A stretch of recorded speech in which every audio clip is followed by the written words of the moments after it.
ये कथा अनंता। परंतु बहुत सी जिज्ञासाएं जहां मन अंध आस्थाओं को नहीं स्वीकारता है, इसमें कोई दोष भी नहीं है, क्योंकि जिज्ञासा को भी नेत्र मिलने ही चाहिए। तो इसलिए हम पहले इस धरती के स्वरूप और काल को, समय को जानने का प्रयास करते हैं। धर्म ग्रंथ और ज्योतिष के मतानुसार 4,32,000 वर्ष का कलयुग है। वर्तमान में हम कलयुग के 5,000 कुछ सौ वर्ष बिता चुके हैं।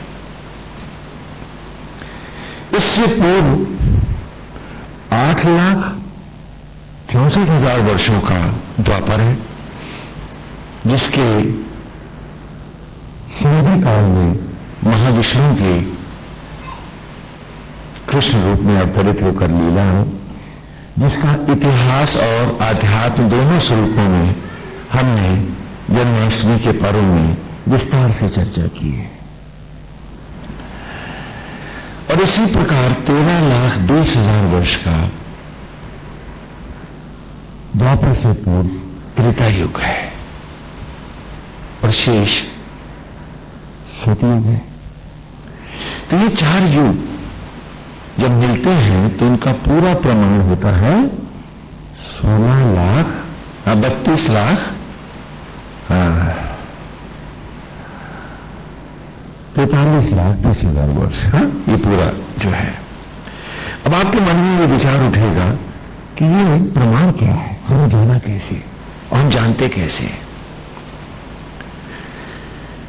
तो यह समझिए कि जितनी देर में पृथ्वी एक परिक्रमा सूर्य की करती है,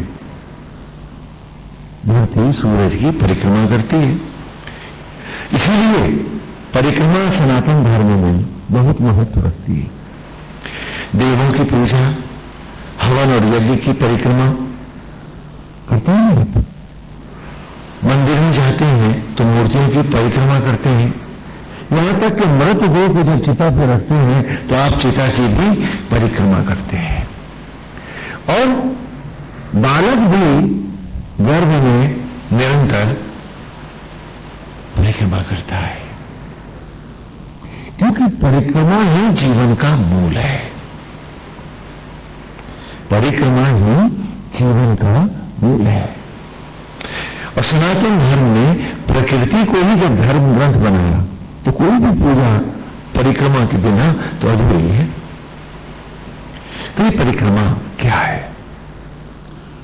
तो कहा कि जितनी देर में पृथ्वी सूर्य की एक परिक्रमा करती है वो पृथ्वी का एक वर्ष होता है। हाँ? अब वो परिक्रमा में चाहे जितने दिन रात लगे, 365 लगे, 364 लगे, इससे कोई मतलब नहीं। जब तक परिक्रमा पूरी नहीं होगी वर्ष पूरा नहीं होगा। हाँ, समझ में तो इतनी बात। क्योंकि अगर हमने दिन रात को गिनना होता तो हम 360 में पूरा न कर देते। क्या जरूरत है दिन बढ़ाने की? लेकिन क्या है कि परिक्रमा जो पूरी नहीं हो रही है, और जब तक परिक्रमा ऑर्बिट कंप्लीट नहीं होगी तब तक नया वर्ष अर्थात नई परिक्रमा आएगी कैसे? और क्या अकेली पृथ्वी सूर्यदेव की परिक्रमा कर रही है? जरा सोच के बताओ। आप सब भी तो पृथ्वी के साथ कर रहे हैं। तो आप जाने अथवा न जाने, जीवन तो परिक्रमा का ही नाम है। हम आस्तिक हैं, नास्तिक हैं, हमारे ईश्वर में आस्था है अथवा नहीं है, हम सब जो पृथ्वी परिक्रमा कर रही है तो हम भी तो सूर्य देव की परिक्रमा निरंतर कर रहे हैं। रथ भी देव में परिक्रमा कर रहा है। जिस दिन धमनी में रथ परिक्रमा करना बंद कर देगा तो क्या होगा? व्यक्ति मर जाएगा। तो परिक्रमा ही जीवन है। और इन्हीं परिक्रमाओं की गणना का नाम है चतुर्युगी, कि जितनी देर में पृथ्वी सूर्य देव की एक परिक्रमा करती है, उतनी देर में चंद्रमा पृथ्वी की 12 परिक्रमा करता है। लगभग 1 महीने में उसकी एक ऑर्बिट पूरी हो जाती है। तो पृथ्वी का 1 वर्ष चंद्रमा के 12 वर्ष के बराबर हो गया। दोनों समझ में आ रहे, तो थोड़ा ध्यान देंगे तो समझ में आएगा, क्योंकि कथा के इतिहास का धरातल परिक्रमा पर खड़ा है। तो ये कहा कि श्री राम की कथा यदि आप मुझसे जो सुनना चाहते हैं और उसके इतिहास के विषय में जानना चाहते हैं, तो आपको बड़े ध्यान से जिज्ञासा से मेरे साथ चलना होगा। तो कहा कि जितनी देर में पृथ्वी सूर्य की 12 परिक्रमा करती है, उतनी देर में बृहस्पति ग्रह कितनी परिक्रमा करता है? 1 परिक्रमा करता है। तो बृहस्पति का 1 वर्ष पृथ्वी के 12 वर्ष के बराबर हुआ। बोलो, समझ में आ गई? तो और जितनी देर में धरती सूरज की 30 परिक्रमा करती है, अर्थात हमारे 30 वर्ष होते हैं, उतनी देर में शनि ग्रह जो है सूर्य की 1 परिक्रमा करता है। तो 30 वर्ष पृथ्वी के शनि के 1 वर्ष के बराबर हुए। हाँ, समझ में आया? तो बोलिए, इतना स्पष्ट है ना? आगे बढ़ते हैं। तो इसीलिए शनि हर राशि में 2.5 वर्ष रहता है। 12 ढाया 30। बोलो, ज्योतिष समझ में आ रहा है? तो ये गणना है समय की। तो उसके बाद वेद कह रहा है हमसे कि सूरज भी अस्थिर है। सूर्यदेव स्थिर नहीं है। और आज सौभाग्य से पाश्चात्य विज्ञान को भी आंख मिल गई है। अब वो भी कह रहा है कि सूर्य कांस्टेंट नहीं है, वो भी घूम रहा है। अभी तक तो वो सूर्य को स्थिर मानता था, लेकिन वो भी पाश्चात्य वैज्ञानिक भी मानते हैं, विज्ञान भी मानता है कि हां, सूरज भी अपना रथ बराबर घुमाता है। और सूरज के रथ में घोड़े हैं। कितने हैं? कितने घोड़े हैं? 7 घोड़े हैं। और सूरज के चारों तरफ जो ग्रह उसकी परिक्रमा कर रहे हैं, उनकी गिनती कितनी है? 7 ही है। यही 7 घोड़े हैं। बहुत बार आपने पूछा कि स्वामी जी सीरियल में दिखाते हैं कि सूर्यदेव 7 घोड़ों का रथ लिए जा रहे हैं। हां भाई, ये 7 ग्रह ही सूरज के 7 घोड़े हैं। और यही प्रकाश के 7 रंग हैं कि इन सब में से सतरंगी किरणें अलग अलग फूटती हैं, और वो 7 रंगों का सतरंगा इंद्रधनुष बनता है।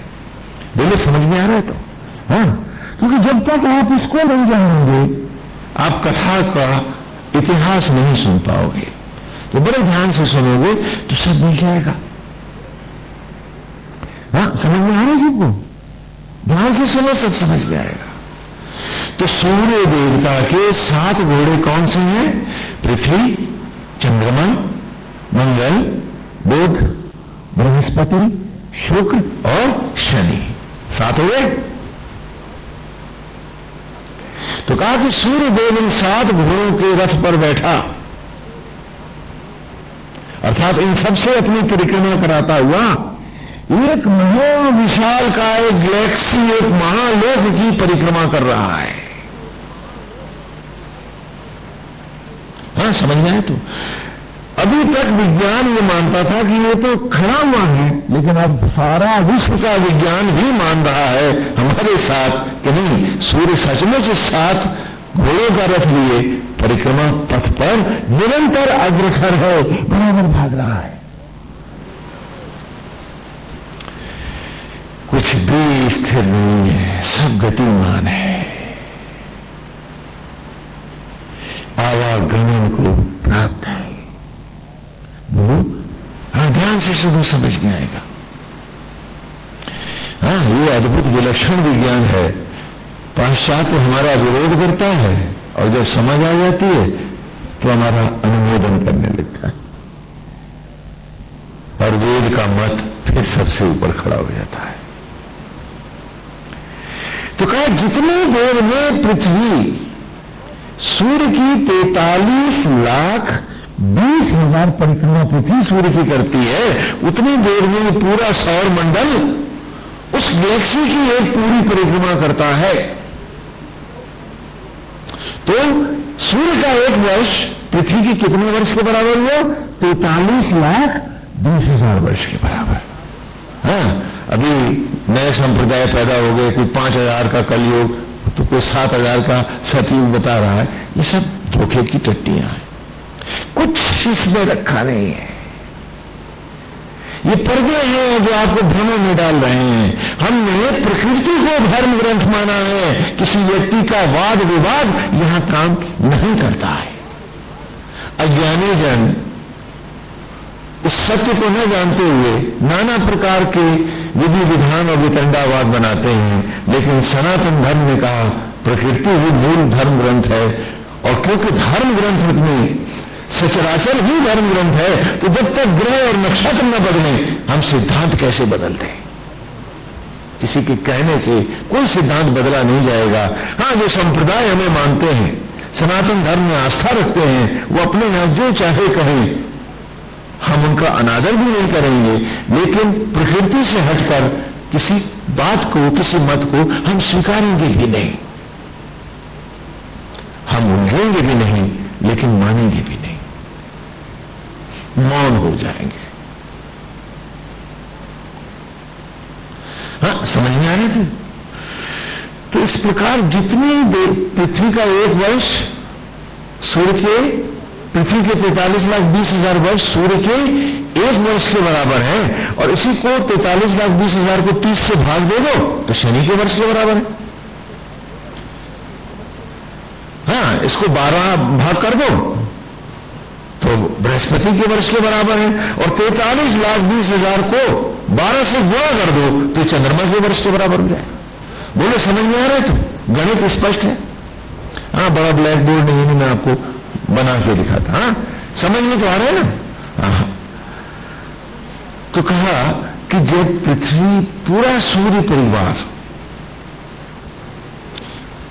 जिस महाग्रह की परिक्रमा करता है उसका नाम क्या है? देवलोक। उसका नाम क्या है? देवलोक। और उसका राजा कौन है? इंद्र।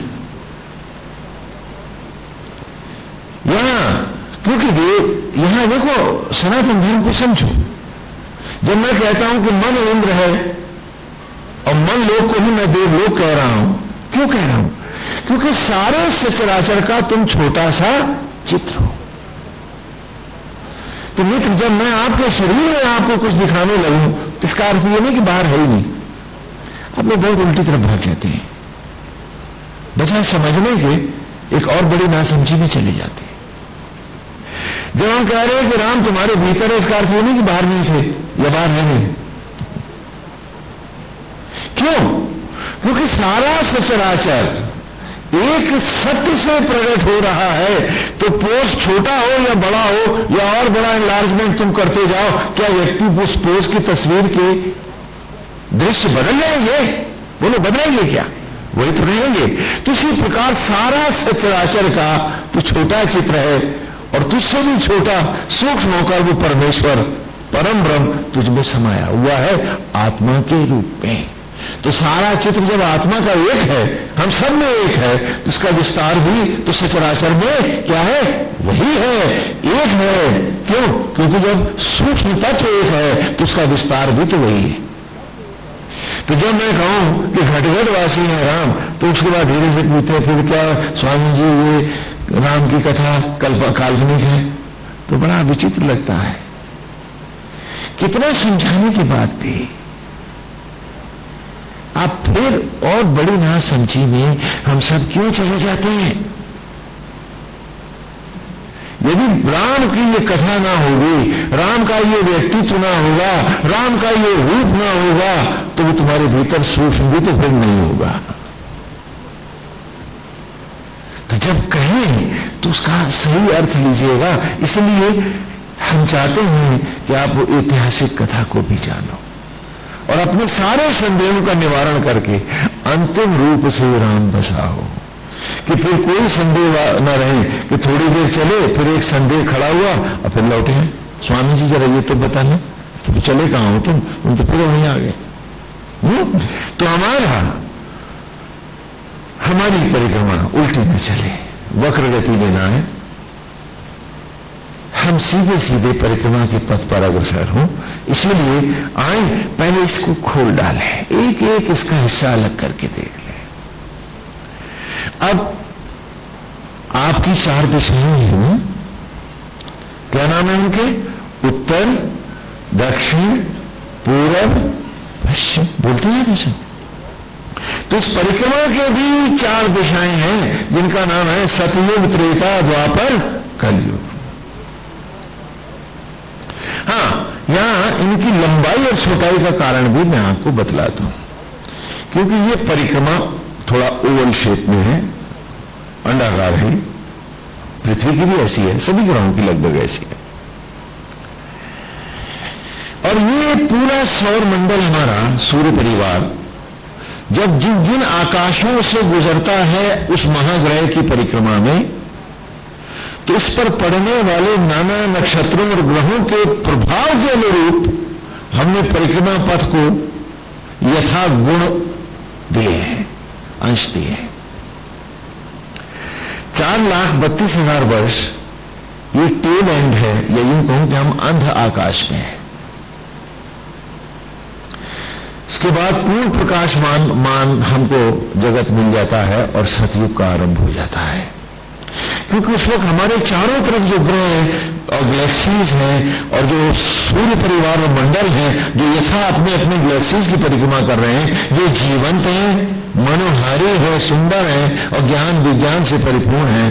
और यहां आते ही हमारे पर और इस पृथ्वी पर, हमारे शरीरों पर एक दिव्य प्रभाव आने लगता है। तो फिर गुण धर्म और प्रभाव के अनुरूप ये सतयुग हो जाता है। और जब सतयुग की परिक्रमा समाप्त करके ये पूरा सूर्य परिवार पुनः त्रेता में प्रवेश करता है, तो उसके कुछ अंश घट जाते हैं। और फिर जब वो द्वापर में आता है, तो उसके उस समय इसको मिलने वाले ग्रहों के चारों तरफ के जो ग्रेविटीज और उनके लेजर, उनकी कॉस्मिक रेज हैं, इन सब के प्रभाव यथा पड़ते हैं। तो उस समय को उतने परिक्रमा के पथ का हमने नाम रखा है द्वापर युग। और जब अंध आकाश में कि जब हमारा सभी ग्रहों का प्रभाव हमसे बहुत दूर हो जाता है और हम बिल्कुल नितांत असहाय अकेले पड़ जाते हैं एक सूर्य परिवार बन करके, तो इस असहाय अवस्था को हम कहते हैं कली युग। श्रीमत सिंह जी की हमने कोई कल्पना करी है या सपना देखा है? जिस शब्दों को आज मैं आपके सामने रख रहा हूं, आपकी पीढ़ियों को वेस्ट पढ़ाएगा कि यह सत्य है। अभी तो वो कह रहे हैं कि yes, sun is moving with the whole complex to a destination unknown. हम जानते नहीं है, लेकिन पूरा परिवार भाग तो रहा है। अब पूछो, क्या हजरतगंज में घूम रहा है?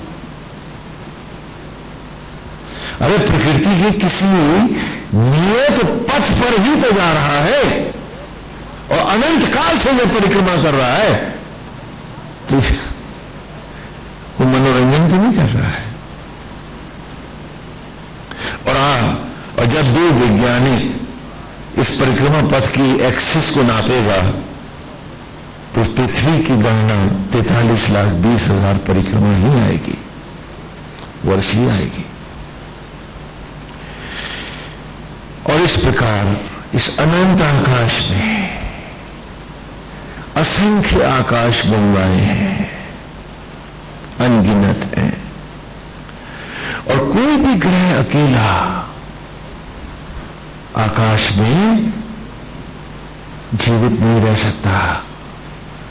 उसे अपनी मायाओं को संतुलित करने के लिए परिवार की आवश्यकता होती है। जैसे एक बच्चे को भी एक परिवार चाहिए, हर ग्रह एक अबोध शिशु सा है इस गगन में। हाँ, स्पष्ट हो रहा है? तो हाँ, समझ में आ रहा है सबको? ऐसे ही समय में गीता में जैसे भगवान ने कहा कि हे अर्जुन, देव और पितृयान है। पितृयान और देवयान यहां स्पष्ट कर दें तो श्री राम के अवतरित होने की लीला का कारण, उस श्री राम के संपूर्ण परिवार का इस धरती को जीवंत करने का उद्देश्य हम सबके सामने स्पष्ट हो जाएगा। कहा कि जैसे गर्भ में शिशु बनता है, वैसे ही पेड़ों के गर्भ में भस्मियों से फल बनता है, और अन्न से ही जैसे शिशु बनता है, उसी प्रकार हिरण्य गर्भ में, अनंत आकाश में यही सत्ता, वो शक्ति जो पेड़ के गर्भ में फल को बना रही है, जो माता के गर्भ में शिशु को संकलित कर रही है, वही सत्ता आकाश में बिंदुओं को, एटम्स को जोड़ती हुई नई उल्काओं और उल्काओं से ग्रहों का निर्माण कर रही है। इसी को हमने जगत जननी, आदि ज्वाला और नाना रूपों से सरस्वती, लक्ष्मी, वैष्णवी, दुर्गा, नाना रूप दिए हैं। वही ब्रह्म ज्वाला है, वही आदि शक्ति है, वही मां है हम सबकी।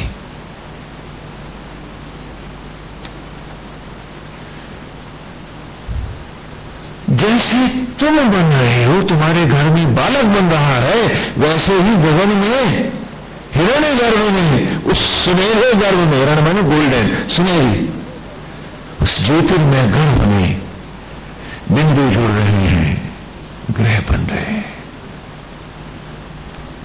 क्यों? क्योंकि सचराचर एक है, तो नहीं है, और तुम उसका छोटा चित्र हो तो तुम्हारा बड़ा रूप है।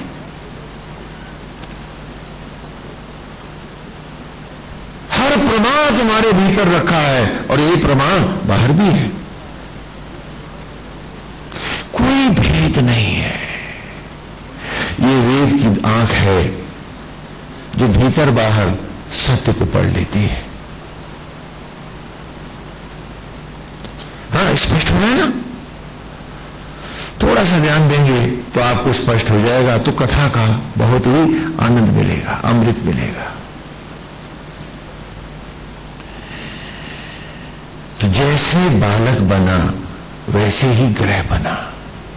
फिर उन्होंने कहा कि इस ग्रह और बालक दोनों के दो मार्ग हैं गमन के, पूर्णता को जाने के। एक ध्रुव मार्ग है जिसका पितृयान है, क्योंकि वो ग्रह जब माया के प्रभाव को नहीं सह पाया तो धूम्रकेतु बन करके विखंडित होने लगा। ये धूम्रकेतु गगन में अब दौड़ते दिखते हैं। क्या है कि ग्रह महाप्रलय हो जा रहा है। उसी प्रकार जब तुम जीवन का अभीष्ट नहीं पाए तो पितृयान से, अर्थात वो पेड़ जिनके फलों से शरीर बना है, उन्हीं की चिता की लकड़ियों पर तुम भी गमन कर गए। बात एक है, बोलो समझ में आता है? तो पितृयान समझ में आया? तो ये भी हमने कोई अपने मन से नहीं बनाया है, जो हमने प्रकृति में पाया है वही गुण, धर्म और सिद्धांत धर्म को दिया है। कि जो वहां नहीं है, जो सचराचर में नहीं है, वो फिर नहीं है, वो हमारे लिए भी नहीं है। इसलिए यदि हम अपनी मायाओं को असंतुलित करके जीवन को शेष कर गए हैं, तो 12 को 13 करो। जन्म काल की 12 दिन की शुद्धता को मरण काल में 1 दिन और जोड़ करके 13 पर्यंत की शुद्धता की घोषणा करो, और देवयान से अर्थात आत्मा से अद्वैत कर ब्रह्मांड से ज्योति बन प्रकट होने के बजाय ये पितृयान को चला गया है, तो इसे दक्षिणायन मार्ग अर्थात गांव के दक्षिण में जो शमशान घाट बनाया है वहां ले चलो। इसकी रमण गति है। क्यों? क्योंकि यही नियम ग्रहों पर भी लागू है। तुम्हारा घर का बनाया कोई सा कानून या सिद्धांत जिसे ग्रह और नक्षत्र ये सचराचर नहीं मानेगा तो वो धर्म का कैसे होगा। इसीलिए यहां तर्क शास्त्र है। तो तर्क शास्त्र शब्दों या व्याकरण पे नहीं है, ग्रहों और नक्षत्रों के स्वरूप निरूपण और उनकी कार्य प्रणाली पर है। वो तो हम जानते नहीं है। वो आजकल शास्त्रार्थ हो रहा है कि संस्कृत के वो में का लगेगा कि की लगेगा कि फलाना लगेगा, इसी में अर्जित होती है। तत्व से कोई बात नहीं होती है। हाँ, समझ में आता है। तो कहा कि जैसे वो ग्रह के त्रियान को प्राप्त हुआ, लेकिन उसी में एक ग्रह है जो रुद्र वलय को धारण करके सूर्य सा अमर हो गया। तो हे अर्जुन, तेरे भी गमन के दो मार्ग हैं। शुक्ल कृष्ण गति नीति जगता शाश्वती मते एक याति अनावृत्ति अन्य आवर्तते पुनः। क्यों? क्योंकि कृष्ण कह रहे हैं कि मैं अपनी बात नहीं कर रहा हूं, सचराचर की बात तथ्य और प्रमाण हे अर्जुन तेरे सामने रख रहा हूं। मर्यादा है कि जो बात कही जाए उसे ग्रहों और नक्षत्रों तक सिद्ध किया जाए, अन्यथा वो बात ही क्या होगी। और यही परिपाटी आपको सारे सदग्रंथों में सनातन धर्म की मिलेगी। बात इतनी सी करेंगे, प्रमाण सचराचर भर का देंगे। हाँ, ब्रह्म भुवना लोका पुनरावर्तनो अर्जुन मामो प्रेत्य तू कौनते पुनर्जन्म न विद्यते। ब्रह्म ब्रह्मांडों को ब्रह्मलोक से लेकर के देवलोक भुवन देवलोक आदि भी पुनः परिक्रमाओं को ग्रह नक्षत्र सूर्य आदि प्राप्त है। इसमें कहा है, इसलिए हे अर्जुन, ये क्षण भंगुर मनुष्य की जोनी स्थिर कैसे हो सकती है। ब्रह्म भुवना लोका पुनिरा वर्तनों पुनरावर्तनों को प्राप्त हो रहा है। हे अर्जुन, इस सब पुनः परिक्रमाओं में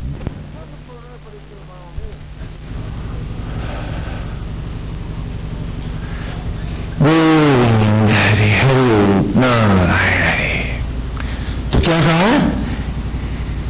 क्या ब्रह्म भुवना लोका पुनरावर्तनो अर्जुन मामो प्रेत्य तू कौनते पुनर्जन्म न विद्यते। कि ब्रह्मलोक से लेकर जितने भी देवादिक लोक हैं, हे अर्जुन, वे पुनः परिक्रमाओं को प्राप्त है। लेकिन इसमें एक ऐसा तत्व है जो परिक्रमाओं को प्राप्त नहीं है। वो क्या है? नीलाकाश है। आकाश तो परिक्रमा नहीं करता, ग्रह आकाश में परिक्रमा करते हैं।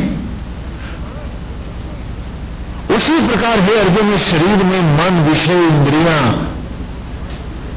ये पुनः परिक्रमाओं को प्राप्त हैं, लेकिन इसमें आत्मा ही एक ऐसा नीलाकाश है जो परिक्रमाओं को प्राप्त नहीं है। तो मानो कहते, अरे मुझको प्राप्त हो इस नीलाकाश को, अपनी ही आत्मा के साथ अद्वैत कर। हे अर्जुन, पुनर्जन्म न विद्यते। तो तेरा पुनर्जन्म न हो तो आवागमन से मुक्त हो जाए, नीलाकाश सा अनंत हो जाए। तो यहां थोड़ी सी बात कह रहा है कि रे जीव, अर्जुन कौन है? 10 इंद्रियों के अर्जन से अर्जित ये जीव, ये बुद्धि क्या कहलाएगा? हम सब क्या कहलाएंगे? अर्जुन। कि क्यों भागता है दाएं बाएं? इस प्रकृति में अपने को पढ़, जो तू है वही सचराचर है। और इस सत्य को जानता हुआ सीधा अपने आत्मा को, जो नीलाकाश, जो नीलाभ श्री राम कहूं तो, श्री कृष्ण कहूं तो, विष्णु कहूं तो, वो तेरा ही तो आत्मा अनंत है। तो सीधा उसको प्राप्त हो कि तेरा पुनर्जन्म अब ना हो। तो बात वासुदेव भी कर रहे हैं श्रीमद् भगवद गीता में। तो बात अर्जुन को आत्मा से जोड़ने के लिए बता रहे हैं। तो सारे ग्रहों और नक्षत्रों का प्रमाण ला रहे हैं कि कोई अचानक किसी ने सपना देखा तो एक किताब लिख डाली। ये किताबें धर्म ग्रंथ नहीं होती। सचराचर ही मूल पाठ धर्म ग्रंथ है और तुम सब उसके अक्षर हो। ऋग्वेद ने कहा मैं तो भाष्य ग्रंथ हूं, मूल पाठ तो आज भी सचराचर ही है और वो सदा रहेगा। हाँ बोलो, समझ में